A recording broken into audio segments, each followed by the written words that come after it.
بلا فاصلہ انشاءاللہ جو پہلا مرحلہ ہے ہمارا سوال و جواب کا، تو میں اس کے لیے حجت الاسلام والمسلمین مولانا سید قرۃ الناردی صاحب کو یہاں ڈائس پہ آنے کے لیے دعوت دیتا ہوں کہ آپ تشریف لائیے اور آپ ایک ایک کر کے اپنا سوال جو بھی ہو اور انشاءاللہ وہ مولانا صاحب سے کر لیجیے گا، تو انشاءاللہ وہ مولانا صاحب اس کے مطابق جواب دے دیں۔ اعوذ باللہ السمیع العلیم من الشیطان اللعین الرجیم، بسم اللہ الرحمن الرحیم، الحمد للہ رب العالمین، والصلاة والسلام علی اشرف المرسلین، سیدنا و نبینا ابی القاسم محمد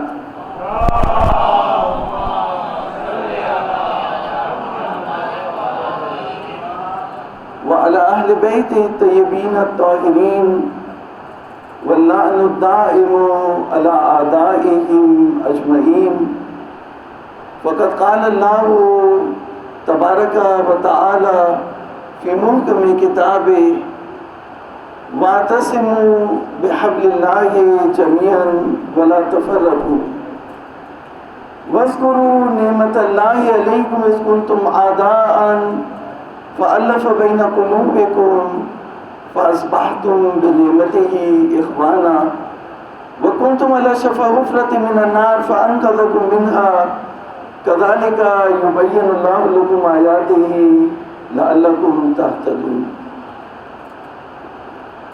میں شکر گزار ہوں مدرسہ بوتراب کا، آپ تمام حضرات کا جو یہاں اساتذہ بوتراب کے تشریف لائے، اور بالخصوص ہمارے مولانا علی حیدر زیدی صاحب کا،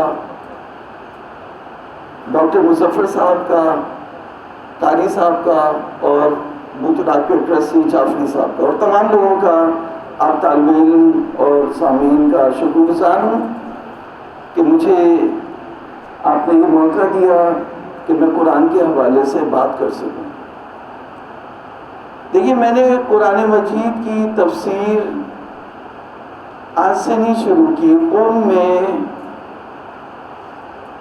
ہمارے مولانا ناصر مہدوی صاحب کا ایک مدرسہ ہوتا تھا، اس کا نام تھا قرآن عطرت، اور بی بی معصومہ کے حرم کے اندر 10 سال میں تفسیر قرآن کا درس دیتا رہا۔ وہاں ایک گلدستہ بھی ہوتا تھا، آڈیو ویڈیو ریکارڈنگ ہوتی تھی، اور ہمارے ایک طریقہ کار ہے شہریے کا، شہریہ بھی تقسیم ہوتا تھا، اور ایک وائٹ پیپر نکلتا تھا جو درس اس کا خلاصہ جو ہے وہ ہوتا تھا۔ تو یہاں جب میں 2005 میں 20 سال میں نے قوم میں گزاری، پھر 2005 میں جب میں یہاں آیا تو مجھے سب سے زیادہ تکلیف اس بات کی تھی کہ قرآن مجید کی تفسیر میں نہیں کر پا رہا۔ تو پھر یہ ہوا کہ میرے والد صاحب کی ڈیتھ ہو گئی۔ میں 1 سال یہاں دانشگاہ امام خمینی، جو یہ بلاک 16-17 میں 5000 گز کا جو ہے دانشگاہ امام خمینی، اس کا پرنسپل رہا 1 سال، اور علامہ رضی جعفر صاحب کے مدرسے میں بھی رہا، قرآن عطرت بھی رہا 1 سال میں، باراکوٹ میں راجہ صاحب کے مدرسے میں بھی رہا۔ تو مختلف مدارس میں، اہل بیت کے مدارس میں خدمت کرنے کے، اور پروردگار نے آج مجھے موقع دیا کہ مدرسہ بوتراب میں جو کر سکتا ہوں آپ لوگوں کی خدمت کروں۔ تو جب میرے والد صاحب کی ڈیتھ ہوئی تو میں نے پھر اس وقت ایک کتاب نکالی، پبلش کی تھی، تفسیر آیات۔ اس میں سورہ حمد کی تفسیر تھی، اور سورہ فتح کی تفسیر تھی، اور مقدمہ تفسیر تھا۔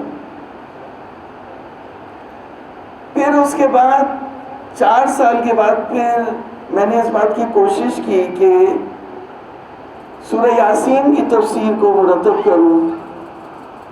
تو میں نے اپنے شاگردوں سے کہا کہ آپ لکھیے، صلوات پڑھیں محمد والے محمد۔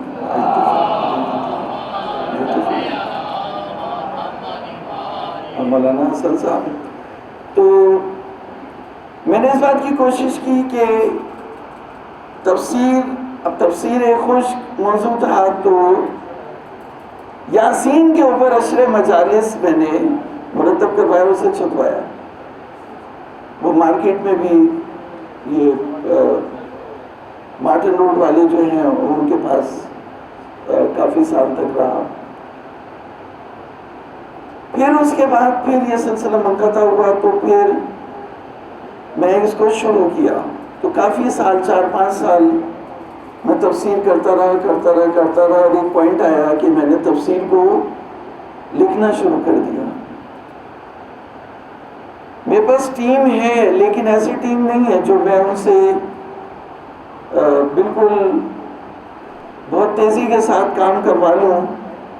تو لیکن یہ کہ بہرحال الحمدللہ میرے ساتھ شاگرد رہے اور پروردگار نے مجھے توفیق دی کہ میں نے 30ویں پارے کی تفسیر ابھی پچھلے سال ابھی مولانا محمد علی نقوی صاحب جو ایران تشریف لے گئے تو مولانا صاحب نے اس کا رونمائی اور افتتاح کیا تھا اور میں نے اس کو چھپایا. 29واں پارہ سب سے پہلے اس کی تفسیر کی، پھر 28ویں پارے کی. 28واں پارہ جو زیادہ تر خواتین کے حقوق کو کور کرتا ہے. یعنی 28واں پارہ شروع ہوتا ہے سورہ مجادلہ سے اور اس میں سورہ تحریم بھی ہے، سورہ طلاق بھی ہے. تو اگر میں اسے ڈیفائن کرنا شروع کروں تو بات وہیں پہ آگے چلی جائے گی، اس لیے میں مختصر کروں. یہ چھپایا 28واں پارہ، 29واں پارہ، 27واں پارہ اور اب 26واں پارہ میں مرتب کر رہا ہوں. تو میری خواہش تھی انگلش میں جو ہمارے بچے ہیں بہت سے وہ انگریزی پڑھتے ہیں، اردو نہیں پڑھ سکتے. اچھا اردو بھی جو پڑھتے ہیں وہ میں 11 سال سے مکتبہ قرآن بھی چلا رہا ہوں. مجھے قرآن سے بہت محبت ہے، قرآن مجید بچوں کو پڑھاتا بھی ہوں. تو ایک عجیب قسم کا آپ کو ایک تضاد ملے گا کہ ادھر میں بچوں کو قرآن پڑھا رہا ہوتا ہوں اور اس کے بعد پھر درس خارج فقہ کی بھی کلاس لیتا ہوں. لیکن یہ کہ قرآن سے مجھے محبت ہے اس لیے میں اپنے لیے یہ باعث عزت سمجھتا ہوں، باعث ذلت نہیں سمجھتا. صلی اللہ علیہ وسلم.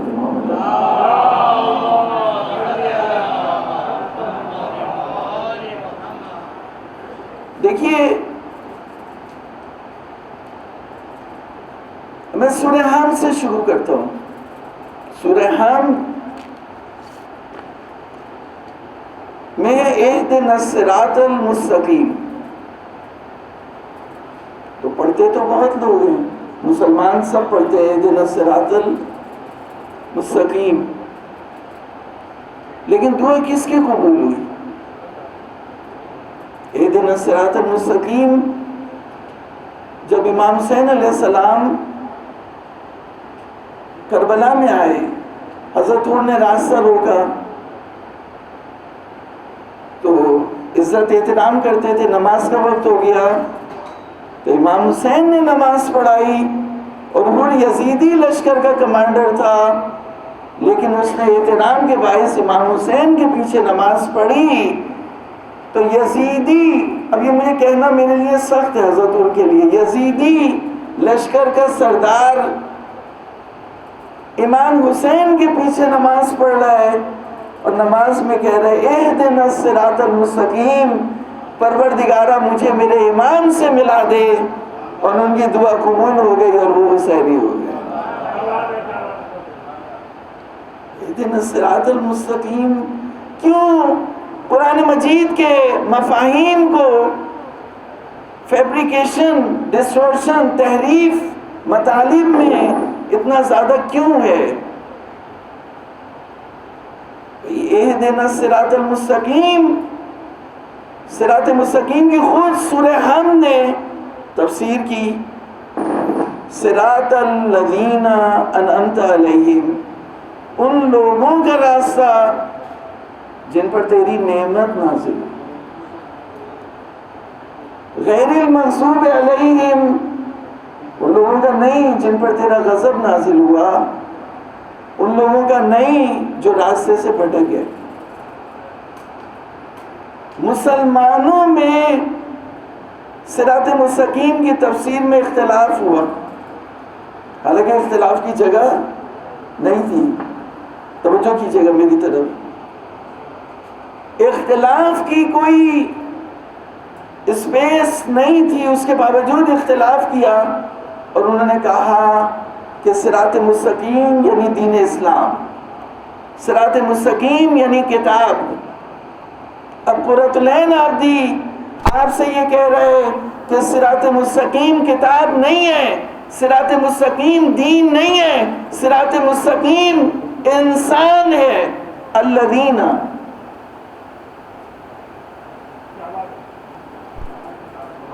صراط مستقیم انسان ہے، یہ میری تفسیر نہیں ہے، قرآن کی تفسیر ہے۔ تو تمام مکاتب فکر میں صرف شیعوں کو یہ امتیاز حاصل ہے جو یہ کہہ سکتے ہیں کہ صراط مستقیم انسان ہے۔ اہل سنت نہیں بولتے کہ صراط مستقیم انسان ہے، اہل سنت بولتے ہیں صراط مستقیم کتاب ہے، صراط مستقیم دین اسلام ہے۔ ہم یہ کہتے ہیں شیعہ کہ صراط مستقیم انسان ہے، وہ انسان کامل جو حضرت محمد مصطفیٰ اور حضرت علی مرتضیٰ کی صورت میں ہے۔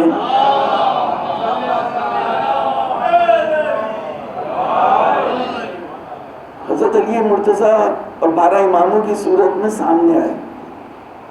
صراط دیکھیے، اگر میں نے سورہ حمد کو بھی کئی دفعہ ڈیفائن کیا، سورہ حمد کلاسیفیکیشن کر رہا ہے سوسائٹی کی، کہ سوسائٹی میں کچھ وہ لوگ ہیں جو مغضوب علیہم ہیں، مغضوب علیہم جن پہ اللہ کا غضب نازل ہوا، کچھ وہ لوگ ہیں جو راستے سے بھٹک گئے، ضالین ہیں، اور کچھ وہ لوگ ہیں جن پر اللہ کی نعمت نازل ہوئی۔ کتنے لوگ ہو گئے؟ 3 جن پر اللہ کی نعمت نازل ہوئی، 1 جو مغضوب علیہم ہیں، 2 جو ضالین ہیں، 3 اور جو دعا کر رہے ہیں دینا صراط مستقیم، وہ 4۔ تو 4 طرح کے لوگ جو ہے وہ، تو جو دعا کر رہے ہیں وہ بھی زندہ، مغضوب علیہم وہ بھی زندہ، ضالین وہ بھی زندہ۔ تو مانو کہ صراط مستقیم بھی اس زندہ انسان کامل کو کہتے ہیں جو امام زمانہ کی صورت میں موجود ہے۔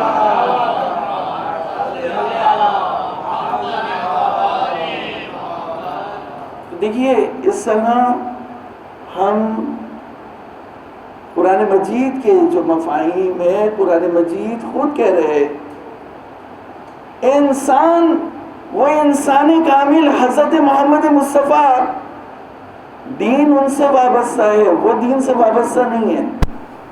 کتاب ان پر اتری، وہ کتاب پہ نہیں اترے، کتاب ان پہ اتری۔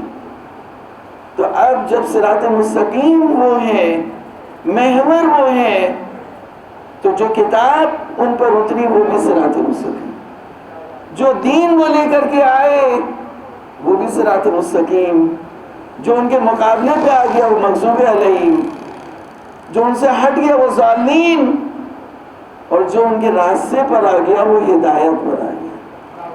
اس کی دعا قبول ہوگی۔ صلی اللہ علیہ وسلم۔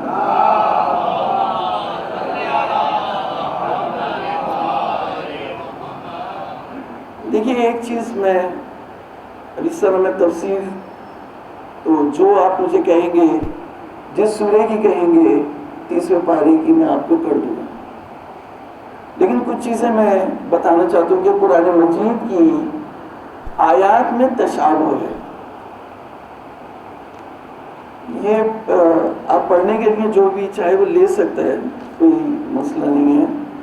دیکھیے، سورہ نازعات میں جو قرآن مجید کا 30ویں پارے کا دوسرا سورہ ہے، سورہ نازعات،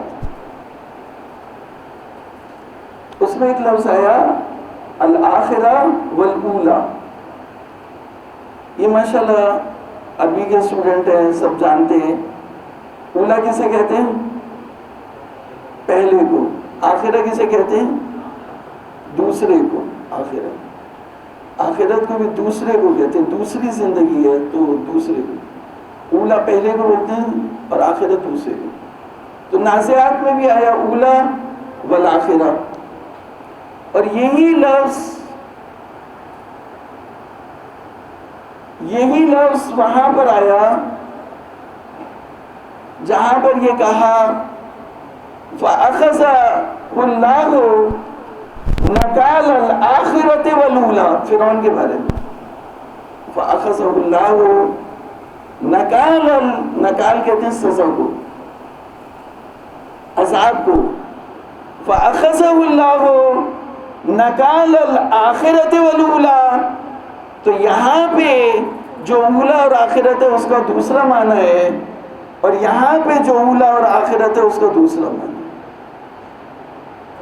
ایک مرتبہ صلوات پڑھے محمد.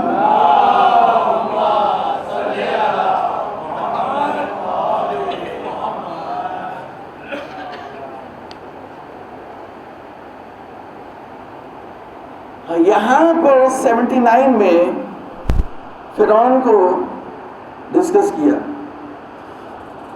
اللہ تعالیٰ نے فرعون کو ڈسکس کیا. تو اولا کا کیا مطلب ہے؟ فرعون نے صرف 2 جملے بولے تھے، اس 2 جملوں کی وجہ سے اسے سزا ملی. وہ شعر پڑھتے تھے کہ یعنی شعر یہ پڑھتے تھے کہ گیا شیطان مارا ایک سجدے کے نہ کرنے میں. یہاں پہ 2 جملے، پہلا جملہ فرعون کا یہ تھا انا ربکم الاعلی، میں تمہارا برتر پروردگار ہوں. یہ انگلش میں میں نے لکھا آئی ایم یور ایکزالٹڈ لارڈ. اس کا ایک جملہ تھا، اس کو بولا اولا. دوسرا جملہ یہ تھا کہ صلوات پڑھ دیں محمد والی.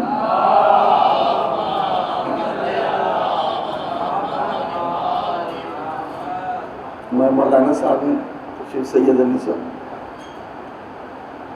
جی. مولانا میں یہ بتا رہا تھا کہ قرآن مجید کی آیات میں تشابہ ہے. سورہ نازعات میں لفظ آیا اولا و آخرہ، اور یہی لفظ سورہ لیل میں بھی آیا، لیکن اس کے مطلب الگ الگ ہیں. اولا کا مطلب فرعون کا پہلا جملہ، اور آخرت کا مطلب فرعون کا دوسرا جملہ.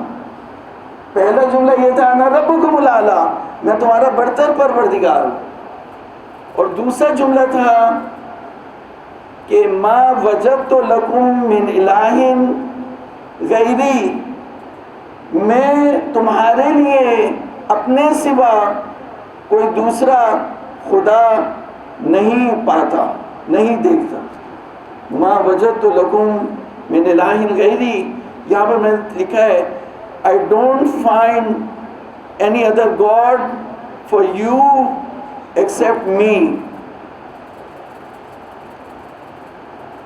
ان 2 جملوں کی وجہ سے اللہ تعالیٰ نے اسے عبرت کا نشان بنایا. فَأَخَذَهُ اللَّهُ نَكَالَ الْآخِرَةِ وَالْأُولَىٰ. سورہ نازعات اگر کبھی پڑھیے، وہاں پہ فَأَخَذَهُمُ اللَّهُ نَكَالَ الْآخِرَةِ وَالْأُولَىٰ، اس سے مراد یہ 2 جملے ہیں. اور سورہ لیل میں جب کہا اِنَّ عَلَيْنَا لَلْهُدَىٰ وَإِنَّ لَنَا لَلْآخِرَةَ وَالْأُولَىٰ، تو آخرت سے مراد وہ دوسری زندگی ہے، اور اولا سے مراد یہ زندگی ہے. صلوات پڑھ دیں محمد.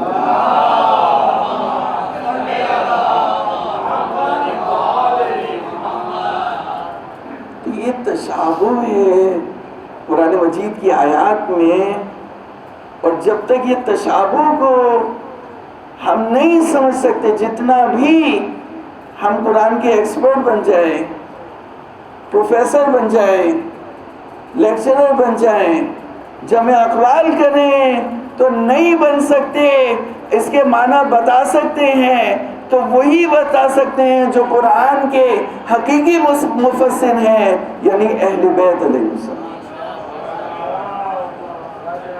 صلی اللہ علیہ وسلم.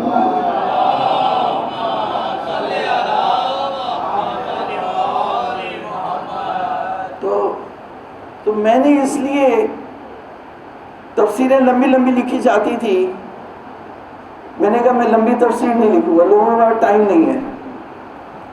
اور میں نے ایک جملہ اور بھی بولا کہ میں کھچڑی پکانے کا قائل نہیں ہوں. اہل بیت کے قول کو نہ اہلوں کے قول کے ساتھ میں اہل بیت کے قول کو نہیں لکھ سکتا. لہٰذا میں نے ڈائریکٹ تفسیر کی اہل بیت کی احادیث کی روشنی میں صلوات بھیجی محمد والے محمد.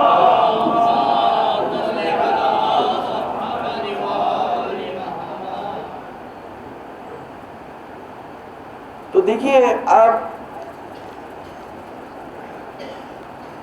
میں آپ کو یہ ذکر کروں کہ سورہ تکویر میں جیسے کہا ان ہوا، آخری آیات ہے سورہ تکویر کی. یہ حافظ صاحب ہمارے ساتھ موجود ہیں، تجوید کے استاد، اگر کہیں غلطی ہو تو رہنمائی کریں گے. ان ہوا الا ذکر للعالمین لمن شاء منکم ان یستقیم وما تشاءون الا ان یشاء اللہ رب العالمین. یہ جو بات ہوئی ان ہوا الا ذکر للعالمین، ذکر، یہاں جتنے بھی لوگ موجود ہیں 10 بستہ میں ان سے پوچھوں گا، بہت آسان سے سوال ہے، یہ بتائیے ذکر اہل بیت ذاکر کے بغیر ہو سکتا ہے؟ کیا ہو گیا ہم کو؟ ہم نے قرآن کو سمجھنا چھوڑ دیا. ذکر اہل بیت ذاکر کے بغیر نہیں ہو سکتا، اور یہ قرآن اگر ذکر ہے تو مذکر کے بغیر نہیں ہو سکتا، اور مذکر حضرت محمد مصطفیٰ صلی اللہ علیہ وسلم.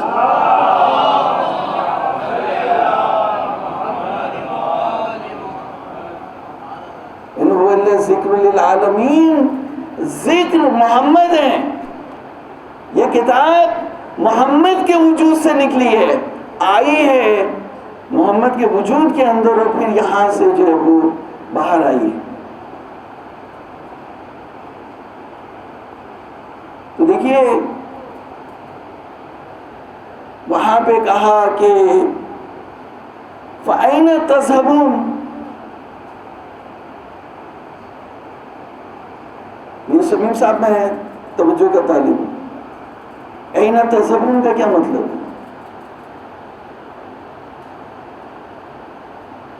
اَيْنَ تَذْهَبُونَ کیا مطلب ہے؟ اَيْنَ تَذْهَبُونَ کا بتاؤ. ہاں،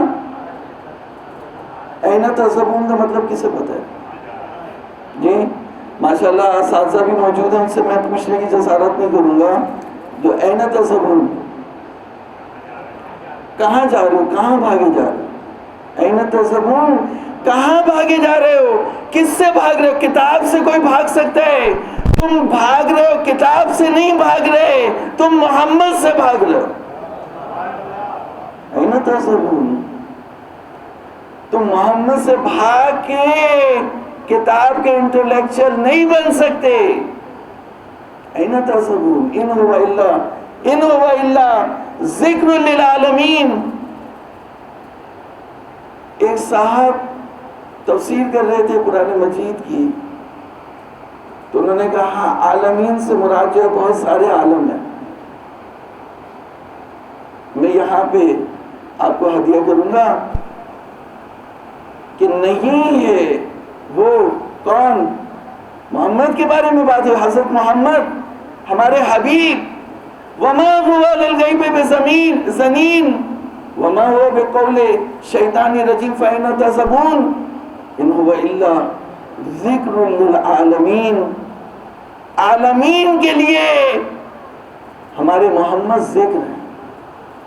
عالمین کے لیے کیا ہے؟ ذکر ہے.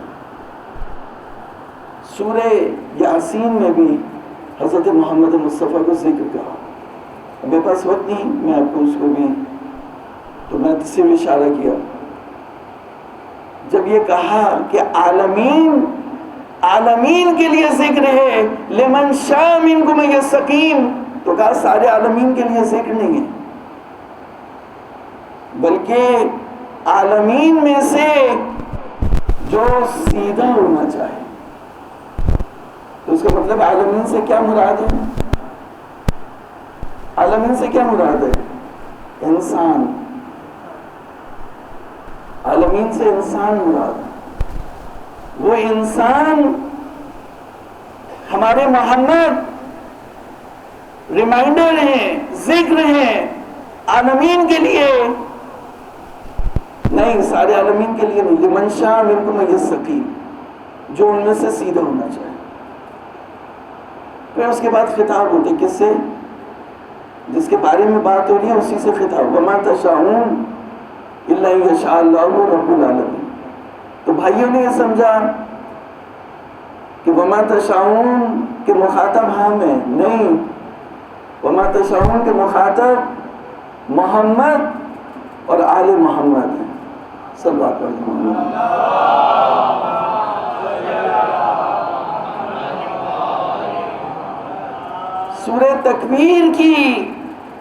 سورہ تکویر کی آخری آیت کریمہ،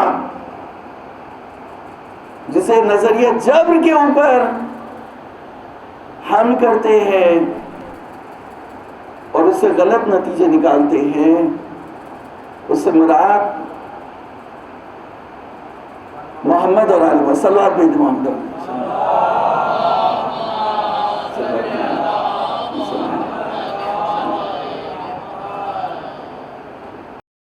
السلام علیکم۔ السلام علیکم۔ السلام علیکم۔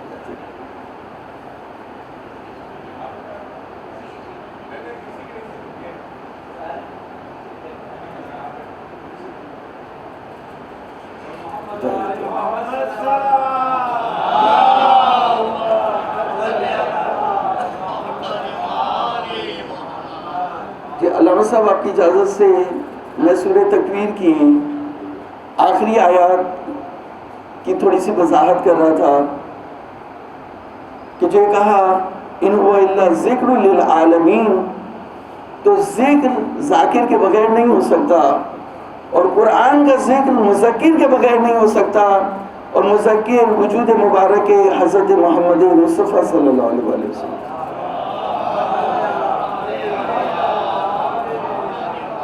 اور اسی طرح وہ آیات مسلسل ہوتی ہیں جو وہاں پہ کہا کہ فَأَيْنَ تَذْهَبُونَ، کہاں بھاگے جا رہے؟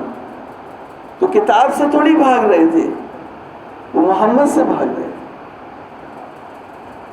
وَمَا هُوَ عَلَى الْغَيْبِ بِضَنِينٍ، محمد غیب کی خبریں بتانے میں کنجوس نہیں ہیں۔ محمد کے بارے میں، حضرت محمد مصطفیٰ صلی اللہ علیہ وسلم کے بارے میں بات ہو رہی ہے کہ وہ غیب کی خبریں بتانے میں کنجوس واقع نہیں ہوئے۔ تم کہاں بھاگے جا رہے ہو؟ وہ نہیں ہیں۔ کون نہیں ہے؟ ہمارے محمد، مگر عالمین کے لیے ذکر، سارے انسانوں کے لیے محمد ذکر نہیں ہے۔ محمد صلی اللہ علیہ وسلم صرف ان انسانوں کے لیے ذکر ہے جو سیدھا ہونا چاہے، لمن شاء منکم ان یستقیم۔ تو انسانوں کی دو کیٹیگریز یہاں پہ سامنے آئیں، ایک وہ انسان جو اپنے ٹیڑھے پن کو باقی رکھنا چاہتا ہے، دوسرا وہ انسان جو سیدھا ہونا چاہتا ہے۔ ایک نے ارادہ کیا ہے ٹیڑھے رہنے کا، ایک نے دوسرے نے ارادہ کیا سیدھے ہونے کا۔ انہوں نے اپنا ارادہ کیا ہے، یہ عام انسان ہے، اور وہ انسان کامل، اس کے بارے میں کہا وَمَا تَشَاءُونَ إِلَّا أَن يَشَاءَ اللَّهُ رَبُّ الْعَالَمِينَ۔ بھائیوں نے سمجھا کہ یہ ہمارے بارے میں نہیں، یہ آپ کے بارے میں نہیں ہے، یہ ان ہستیوں کے بارے میں ہے جو مقام فنا سے گزر گئے، ان کا اپنا ارادہ نہیں سوائے مشیت پروردگار کے، وہ کچھ کام انجام نہیں دیتے، کچھ بھی نہیں چاہتے، صرف وہی چاہتے ہیں جو اللہ چاہتا ہے۔ وَمَا تَشَاءُونَ إِلَّا أَن يَشَاءَ اللَّهُ رَبُّ الْعَالَمِينَ۔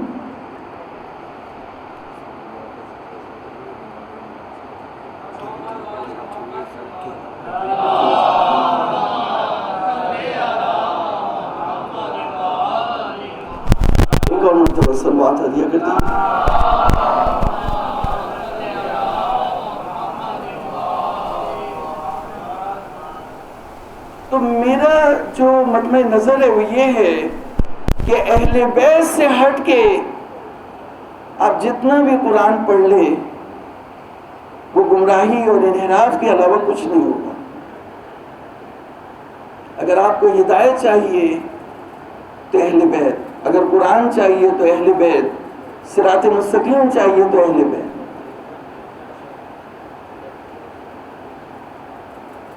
اب دیکھیے، لوگ آئے اور انہوں نے کہا کہ تبلیغ کرنے کے لیے آپ ٹیکنالوجی کو استعمال کریں، واٹس ایپ کو استعمال کریں، سوشل میڈیا کو استعمال کریں، یوٹیوب کو استعمال کریں، تاکہ آپ دین کی زیادہ سے زیادہ تبلیغ کر سکیں۔ بہت اچھی بات ہے، لیکن کس کے لیے؟ ان کے لیے جو اہل بیت کے ماننے والے ہیں۔ آپ اس مذہب کے، اس مسلک کے نمائندہ ہیں جو تصویر کو حرام سمجھتا ہے۔ توجہ کی آپ نے نہیں کی؟ جو مسلک جس کے آپ ماننے، آپ مفتی تو نہیں ہیں، آپ ایک اسکالر ہیں، آپ ایک لیکچرر ہیں،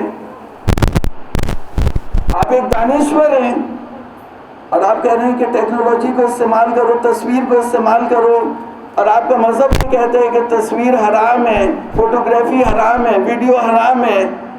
تو یا اس مذہب کو چھوڑ دیں، توجہ ہے یا نہیں ہے، یا پھر اس کی تصحیح کریں، پھر اس کے بعد آپ یہ بات کہہ سکتے ہیں کہ ٹیکنالوجی کو دعوت اسلام کو پھیلانے کے لیے استعمال کریں۔ صلوات بھیجو محمد۔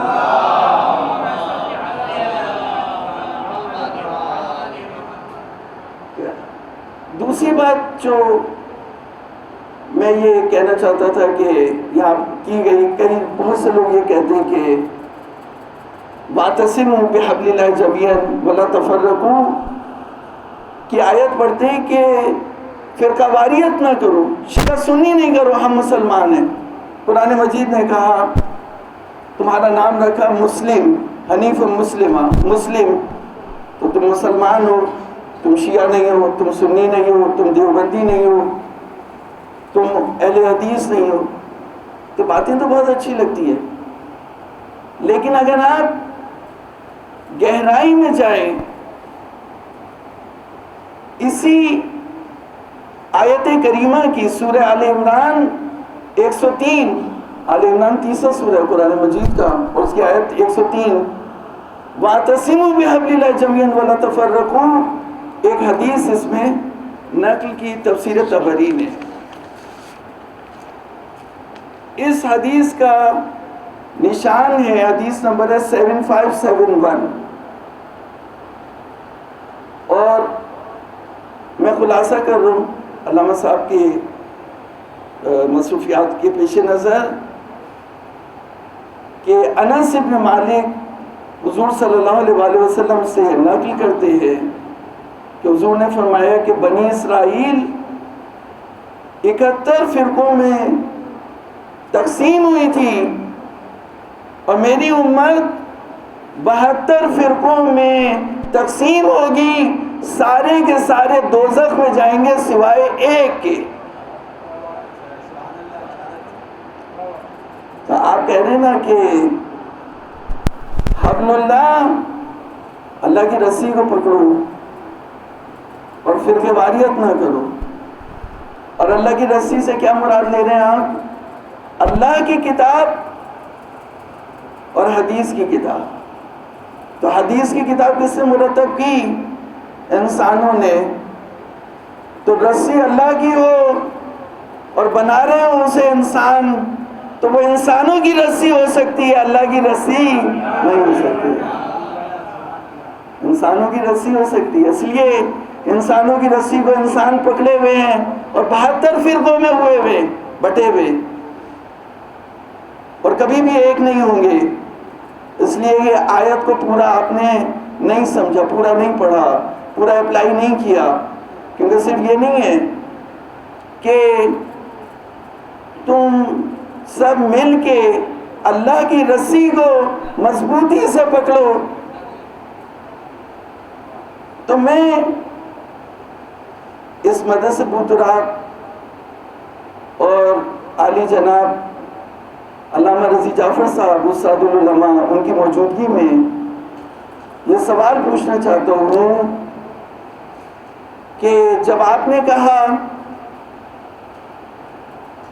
کہ میرا کوئی فرقہ نہیں ہے، اس کا مطلب آپ ایک نیا فرقہ بنانا چاہ رہے ہیں، کیونکہ یہ حدیث جو نقل کی گئی تفسیر طبری سے معتبر حدیث میں نے نقل کی، اس حدیث کو آپ مانتے ہیں یا نہیں مانتے؟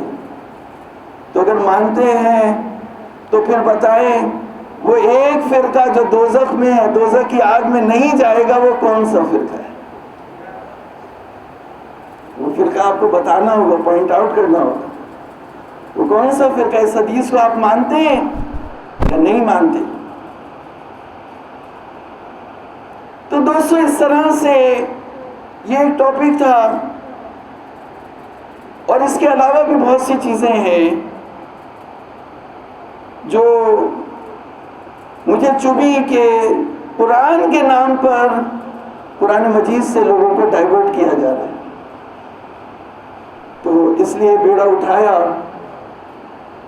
کہ اگر اس حوالے سے بھی آپ کو کوئی سوال جواب ہو تو آپ پوچھ لیجئے، اس کے بعد پھر علامہ صاحب جو وہ اختتامی خطاب علامہ صاحب کا ہو۔ جی جی تفسیر یہ جو 30واں پارہ ہے، جی اچھا ایک مرتبہ صلوات ہدیہ کر دیں۔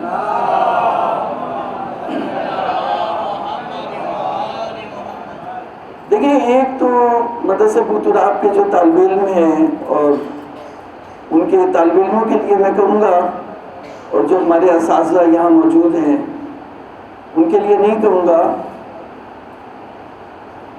ولایت کے لیے کسی نے پوچھا تھا ولایت کے لیے کیا دلیل ہے، تو وہ اسی میں بات آئے گی۔ ابھی ایک بات انہوں نے یہ کی کہ یا ایھا الذین آمنوا لا تتخذوا الیہود والنصارى اولیاء بعضهم اولیاء بعض۔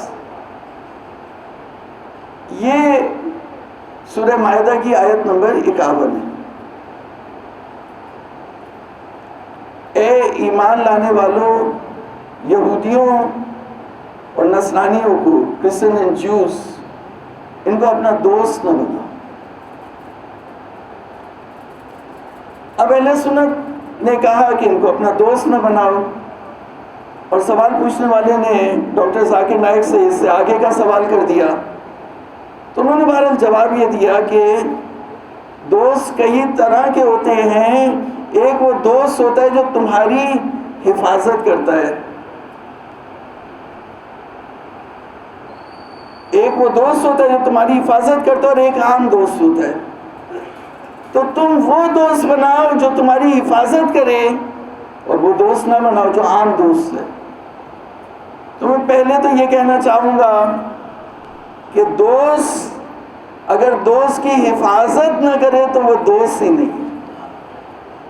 دوست اگر دوست کی حفاظت نہ کرے تو وہ دوست نہیں ہے۔ دیکھیے ایک لفظ آیا لا تتخذوا الیہود والنصارى اولیاء، ایمان لانے والوں، یہود اور نصارہ کو ولی نہ بنا۔ اولیاء لفظ ہے، جمع ہے ولی کی۔ ولی کے معنی میں لوگوں نے اختلاف کیا، لغتوں میں معنی لکھ کے بناتے ہیں۔ اب علامہ صاحب پڑھتے ہیں تو وہ سمجھ جاتے ہیں، لیکن عام جو لوگ پڑھتے ہیں وہ گھبرا جاتے ہیں کہ ولی کے کتنے معنی لکھ دیے، کتنے معنی لکھ دیے، کتنے معنی لکھ دیے۔ قرآن مجید تمہاری ڈکشنریوں کا، تمہاری لغتوں کا محتاج نہیں ہے، وہ اپنی ڈکشنری خود قرآن میں بیان کرتے ہیں۔ ارشاد ہوا سورہ بقرہ آیت کا نشان 257، اللہ ولی الذین آمنوا یخرجہم من الظلمات الی النور، کہا کہ جو تمہیں اندھیروں سے نکال کے روشنی میں لے آئے وہ ولی ہوتا ہے۔ اب یہ بتائیں کہ ایک یتیم بچہ ہو، اور کوئی اس کی کفالت لے لے. حضور نے فرمایا جو یتیم بچے کی کفالت کرے گا وہ آخرت میں اس طرح میرے ساتھ ہوگا. وہ یتیم بچے کو کفیل بن جائے, سرپرست بن جائے, اور اس کو بڑا کرے یہاں تک کہ وہ اپنے پاؤں پہ کھڑا ہو جائے, مستقل ہو جائے, کمانے لگے, ایک مکمل انسان بن جائے, تو اس کو بولیں گے ولی امرہ.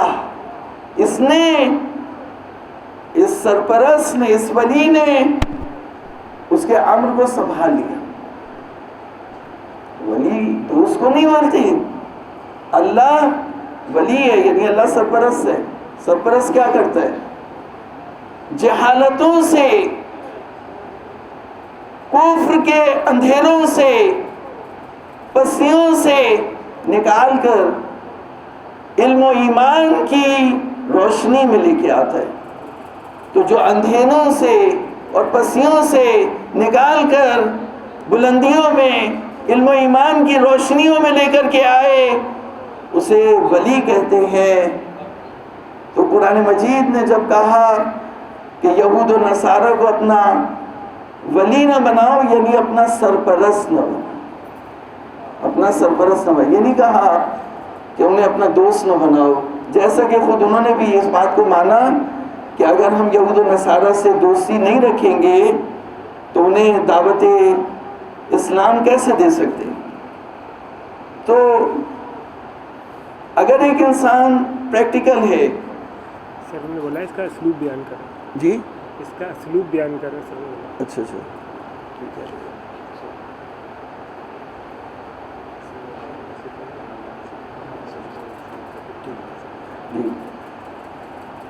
تو ولی اس کو کہتے ہیں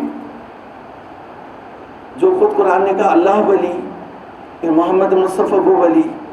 تو سورہ مائدہ آیت 55 جو ہم علامہ صاحب سے سن کے بڑے ہوئے, انما ولیکم اللہ ورسولہ والذین آمنوا الذین یقیمون الصلاۃ ویؤتون الزکاۃ وہم راکعون. تو اگر ولایت اللہ پہ اور اس کے رسول پہ رک جاتی تو پھر اس آیت کریمہ میں آگے نہیں جاتی. ولایت اللہ سے آگے گئی, ولیکم اللہ, پھر رسول تک آئی, اور رسول سے آگے گئی اس علی تک جس نے حالت رکوع میں زکوٰۃ دی, کہا کہ یہ تمہارا ولی ہے. صلی اللہ علیہ وسلم. تو دیکھیے یہ جو آیت کریمہ ہے کہ یہود و نصارہ کو اپنا دوست نہ بنا, دوست نہیں ہے, اپنا سرپرست نہ بنا, اپنا مولا نہ بنا. مولا بھی اسی سے آیا, تو کبھی اور اس کی وضاحت کریں گے. اب میں ایک سوال ہوا تھا, ایک آدھ سوال لے لوں گا, اور ایک اس سے پہلے میں جو ہے وہ سورہ والعصر کی تھوڑی سی وضاحت کروں, اور پھر ہم ایک دو سوال لے کے جو ہے وہ اجازت چاہیں گے. دیکھیے سورہ والعصر کیا کہہ رہی ہے؟ والعصر ان الانسان لفی خسر. میں علامہ صاحب مکتب قرآن چلاتا ہوں, بچوں کو قرآن پڑھاتا ہوں. تو ایک بچے بیٹھے ہوئے تھے میرے سامنے. میں نے کہا کہ بیٹا آپ کے گھر مجلس ہوئی مثال کے طور پر, آپ ساری رات کام کرتے رہے, مجلس ماتم کروایا, تبرک تقسیم کیا, سارے انتظامات کیے, اور تھک کے سو گئے, اور صبح کی نماز قضا ہو گئی. تو نقصان میں ہو یا فائدے میں؟ میں ساری رات امام حسین کی عزاداری کے لیے کام کیا تھا نا, کوئی برا کام تو نہیں کیا تھا, لیکن تھک گیا بچہ اور اس کی نماز قضا ہو گئی.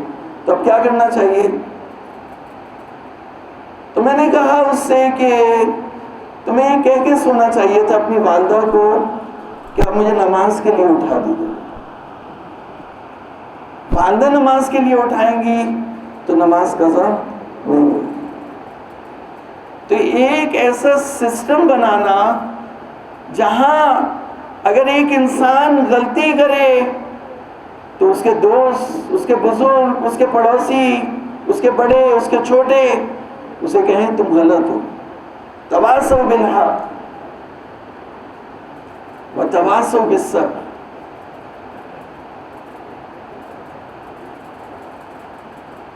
پھر مشکلات ہوتی ہے تو اس کا مطلب ہے کہ اکیلا انسان کبھی بھی کامیاب نہیں ہو سکتا.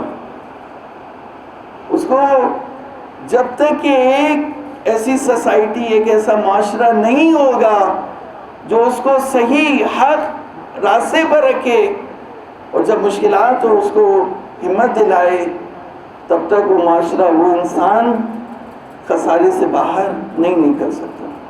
تو ہمیں ایک ایسا معاشرہ وجود میں لے کر کے آنا، جیسے سورہ قریش ہے وہ تجارت کے حوالے سے، سورہ معاون ویلفیئر اور مدد کرنے کے حوالے سے ہے، تو سورہ والعصر ایک ایسا معاشرہ وجود میں لانے کے حوالے سے ہے جہاں انسانوں کی مدد کی جاتی ہے کہ وہ حق راستے پر باقی رہیں. میں جب اس کی تفسیر کر رہا تھا سورہ بلد میں نے آیات دیکھی، ثم كان من الذين تواصوا بالصبر وتواصوا بالمرحمة. وہاں پہ ہے کہ فلقتحم العقبہ وما ادراک ما العقبہ فک رقبہ وإطعام فی یوم ذی مسغبہ یتیما ذا مقربہ اور مسکینا ذا متربہ ثم کان. مفت میں نہیں بن جائیں گے آپ تواصوا بالصبر کا مثال. جب اپنی گردن کو حرام سے، گناہ سے، غلط عقیدوں سے جب تک نہیں نکالیں گے، ولایت علی پہ نہیں آئیں گے اور مٹی میں پڑے ہوئے فقیر کو، مسکین کو اور یتیم کو اور فقیر کو کھانا نہیں کھلائیں گے، اس وقت تک تواصوا بالصبر کا مصداق نہیں بن سکتی. تو میں اسی کے ساتھ جو ہے وہ اس کو آپ کو کوئی سوال کرنا ہو تو آپ پوچھ لیجئے. جی میں پڑھ نہیں سکتی سر، چشمے میں سر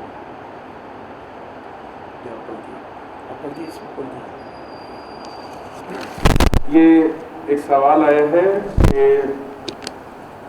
ایک تو سوال یہ ہے کہ جو انگلش میں آپ تفسیر کر رہے ہیں وہ ایک بہترین کام ہے، کیونکہ انگریزی کی زبان میں اس پر کام نہیں ہوا، لیکن اردو زبان میں جو ہے تفاسیر پہلے سے بہت سی موجود ہیں، مثلا تفسیر میزان، برہان، تفسیر قرطبی، تفسیر نمونہ وغیرہ سے ترجمہ ہو چکی ہے. تو آپ کی تفسیر کا جو ہے وہ اس کے بارے میں تخصص اگر بیان کر سکیں آپ، تفسیر انگلش ہم نے تفسیر کی اس کا تخصص. دیکھیے میں کسی کی جسارت نہیں کرنا چاہتا، کیونکہ جسارت کرنے سے علامہ صاحب کو بھی معلوم ہے اور وہ بتاتے بھی ہیں ہمیں کہ روحانی لحاظ سے بھی اور مادی لحاظ سے بھی انسان نیچے گر جاتا ہے. لیکن علامہ صاحب مسئلہ یہ ہوا کہ جب میں سورہ والشمس کی تفسیر کر رہا تھا، والشمس وضحاها والقمر اذا تلاها والنهار اذا جلاها والليل اذا يغشاها والسماء وما بناها والارض وما طحاها والنفس وما سواها فألهمها فجورها وتقواها قد افلح من زكاها وقد خاب من دساها. علامہ طباطبائی نے، اب سنیے گا میرا تخصص، تفسیر المیزان میں لکھا کہ والشمس سے مراد وہ وقت ہے جب حضور پہ وحی ہوتی تھی، اور جب وحی نہیں ہوتی تھی تو والشمس نہیں ہے. یعنی جب وحی ہو رہی ہو حضور پہ تو وہ شمس ہے، اور جب وحی نہیں ہو رہی ہو تو وہ شمس نہیں ہے۔ جب وہ گھر کے اندر بیٹھے ہو تو رسول نہیں ہے، جب وہ مسجد میں ہو اور وحی اتر رہی ہو تو وہ رسول ہے۔ یہ ہمارا عقیدہ ہی نہیں ہے۔ روایات میں، اہل بیت کی روایات میں یہ آیا کہ بشمس وجود مبارک حضرت محمد مصطفیٰ صلی اللہ علیہ وآلہ وسلم۔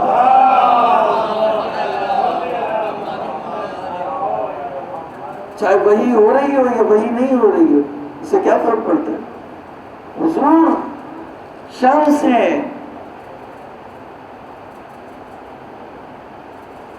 وہی شمس نہیں ہے، حضور شمس ہے۔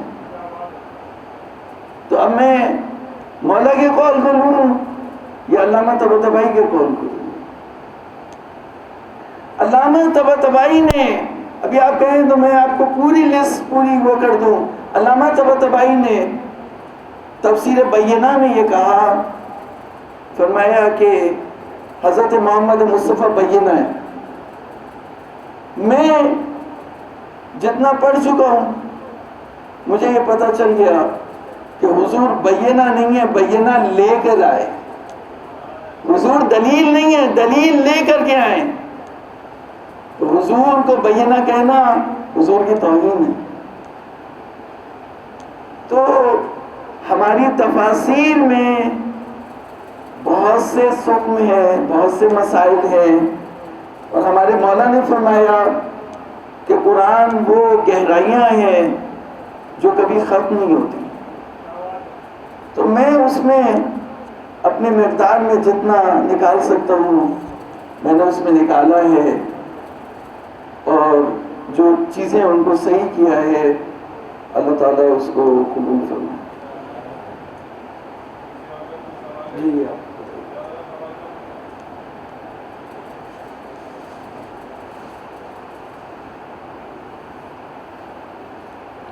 سوال یہ ہے کہ سورہ کہف میں ایسا کیا موجود ہے کہ جناب امام حسین نے اسے نور نظر میں تلاوت کی؟ جناب امام حسین نے اسے نور نظر میں امام حسین علیہ السلام نے سورہ کہف کی جو تلاوت کی اس میں کیا ایسا تھا جو آپ نے سورہ کہف کو تلاوت کے لیے انتخاب کیا؟ اس لیے کہ جو اصحاب کہف تھے وہ سو گئے تھے، سونے کے بعد زندہ ہوئے۔ تو قرآن مجید نے یہ نہیں کہا کہ اصحاب کہف اور رقیم ہماری عجیب آیات میں سے تھے، بلکہ مجید نے یہ جملہ کہا، سوالیہ نشان دیا سوچنے والوں کو کہ کیا تم سمجھتے ہو کہ اصحاب کہف اور رقیم ہماری عجیب آیات میں سے تھے؟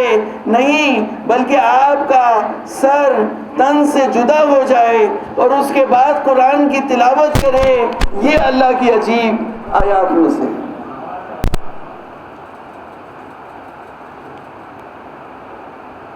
جو کون پوچھ رہا تھا؟ ایک سوال تھا جی، آپ کا سوال تھا کہ آپ کے کیا سوال تھا؟ آپ پوچھ لیں، سوری آپ پوچھیں۔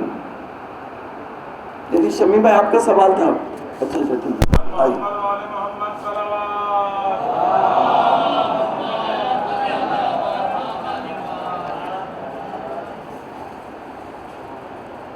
یہ صراط المستقیم پر پورے رکھ یا سیدھی راہ دکھا، اس میں ترجمہ بہتر کون سا؟ صحیح، ٹھیک ہے، میں بتاتا ہوں۔ صراط مستقیم کا ترجمہ یہ ہے جو میں سمجھتا ہوں، باقی میں نے علامہ صاحب یہ جو تفسیر مرتب کی، یہ جس دن سے آپ نے وہ اپنا قرآن دیا تو یہی میرے سامنے سب سے پہلے مشعل راہ یہی ہے بنیاد۔ تو اہدنا الصراط المستقیم یعنی مجھے سیدھے راستے پر چلا۔ یہ آپ کا کیا سوال تھا شکیم صاحب؟ آپ کا جی، آپ ادھر آ جائیے۔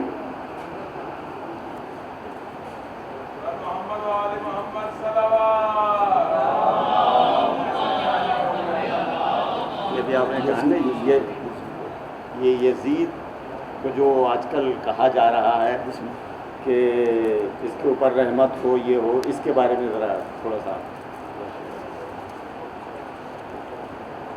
دیکھیے قرآن مجید ہماری رہنمائی کرتا ہے تمام چیزوں میں. یہ جو آیت قاری صاحب نے پڑھی، قاری امتیاز صاحب نے، رضی اللہ عنہم ورضوا عنہ ذالک لمن خشی ربہ، سورہ بینہ کی آخری آیات ہے. اور سورہ بینہ کی جب میں نے تفسیر کی تو تفسیر طبری میں، جو شیعوں کی تفسیر نہیں ہے، ہمارے بھائیوں کی، میں نہیں کہہ رہا دشمن کی، ہمارے بھائیوں کی معتبر ترین تفسیر، اور اس میں حدیث بیان کی. سنیے گا، جب وہ کہتے ہیں کہ ان الذین آمنوا وعملوا الصالحات اولئک هم خیر البریہ، تو تفسیر طبری یہ نقل کرتی ہے کہ حضور صلی اللہ علیہ وسلم نے فرمایا کہ بہترین مخلوق اے علی، جو سورہ بینہ میں آیا کہ جو ایمان لے آئے اور نیک کام کرے وہ بہترین مخلوق ہیں. اس بہترین مخلوق سے مراد تم اور تمہارے شیعہ ہیں. یہ نشان میرے پاس لکھا ہے، میرے موبائل میں بھی اس کی پکچر ہے، جس کو لینی ہو وہ جلسے کے بعد لے سکتا ہے. تو آپ پوری دنیا کے سامنے ثابت کر سکتے ہیں کہ آپ کی تفسیر میں لکھا ہوا ہے، جو ہمیں کافر کافر بولتے ہیں. تو یہ بات میرے لیے اس وقت واضح ہوئی جب فلسطین کا مسئلہ ہوا، تو فلسطینیوں کے لیے بھی جو کھڑے ہوئے تو وہ صرف شیعہ کھڑے ہوئے. تو اس لیے یہ بات سچی ثابت ہو گئی حضور کی کہ بہترین مخلوق وہ ہے. تو رضی اللہ عنہ ورضوا عنہ، شیعوں میں سے جو اللہ کا تقوی اور ترس رکھتا ہو، اللہ سے ڈرتا ہو، خشیت پروردگار رکھتا ہو، وہ رضی اللہ ہے. رضی اللہ وہ نہیں ہے جو حضور کے زمانے میں تھے. یہ قرآن کی ہے، اس کے کبھی اور تفصیل سے وضاحت کریں گے. رہ گئی یہ بات کہ میں اس کو بات کو کر کے ختم کروں کہ دیکھیے ایک قرآن مجید میں ایک سورہ ہے ابو لہب، تبت یدا ابی لہب، سورہ مسد. مسد بولتے ہیں، یہ علامہ صاحب بیان کرتے اپنے شیریں بیان سے، تو میرے اندر اتنی شیرینی نہیں ہے، تو بہرحال میں وہ جو اس کی چھال ہوتی ہے اس سے رسی بنائی جاتی ہے. اس حبل من مسد یعنی کھجور کی ٹہنیوں کی چھال، اس کی بٹی ہوئی رسی، اس کا ایک سرا جو ہے وہ ام جمیل کی، ابو سفیان کی بہن تھی، اس کی اور ابو لہب کی بیوی، اس کی گردن میں بندھا ہوا تھا. اور دوسرا جو ہے وہ گٹھڑی، کانٹوں کی گٹھڑی تھی، وہ سر پہ رکھتی تھی اور لے جا کے حضور کے راستے پہ کانٹے بچھا دیتی تھی. تو کہا کہ وَامْرَأَتُهُ، اس کی عورت، حمالۃ الحطب، حمالہ، حمال و حمالۃ، اس میں فاعل ہے مؤنث کثیر، حمالہ، حمالۃ الحطب، فی جیدہا، اس کی گردن میں، حبل، رسی ہے، مسد، کھجور کے چھال کی بٹی ہوئی رسی ہے اس کی گردن میں. تو میرا سوال یہ، ابو لہب نے، ایک شخص کہہ رہا تھا کہ قرآن مجید میں کسی کا نام لے کے نفرین نہیں ہوئی، تو تم لوگ یزید کا نام لے کے لعنت کیوں بھیجتے ہو؟ تو میں نے کہا یہ جو قرآن نے کہا تبت یدا ابو لہب، یہ کیا ہے کہ ابو لہب کے 2 ہاتھ کٹ جائیں اور ابو لہب مر جائے. ابو لہب کے 2 ہاتھ کٹ جائیں اور ابو لہب مر جائے، یہ عورتوں کی نفرین ہے، یہ قرآن مجید کی آیت ہے، قرآن مجید کی آیت ہے.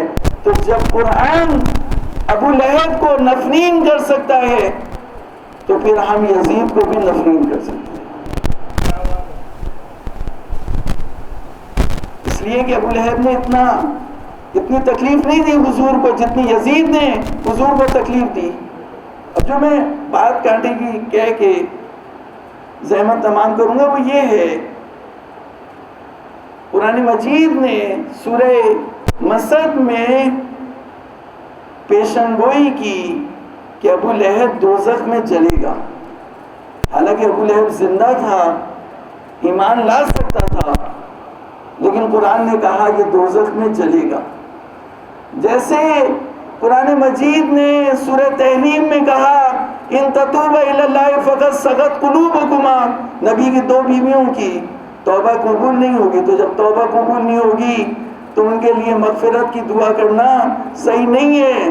تو اس کے بارے میں، ابو لہب کے بارے میں جب بھی سورہ مسد آپ پڑھیں، آپ نفرین کریں، تو کیوں؟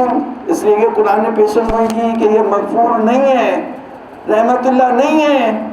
تو جب ابو لہب رحمت اللہ نہیں ہے، مغفور نہیں ہے، لعنتی ہے، دوزخی ہے، ناری ہے، تو یزید بھی لعنتی ہے، دوزخی ہے، ناری ہے، اس کے لیے مغفرت کی دعا کرنا صحیح نہیں ہے، قرآن کے خلاف ہے۔ اللہ تعالیٰ ہمیں قرآن مجید کے مفاہیم کو سمجھنے کی توفیق عطا فرمائے۔ السلام علیکم ورحمۃ اللہ۔ 8:35 تک جو سوالات کا جو سلسلہ تھا وہ مقررہ وقت تھا۔ آج کے آخری سوال کے لیے میں ایک برادر کو رحمت دوں گا اور انشاءاللہ 35 تک کوشش کر کے اس سلسلے کو سوال جواب کے سلسلے کو انشاءاللہ روکیں گے، پھر انشاءاللہ علامہ صاحب تشریف لائیں گے۔ آخری سوال کے لیے میں برادر کو صلوات پڑھ لیجیے محمد مولانا صاحب۔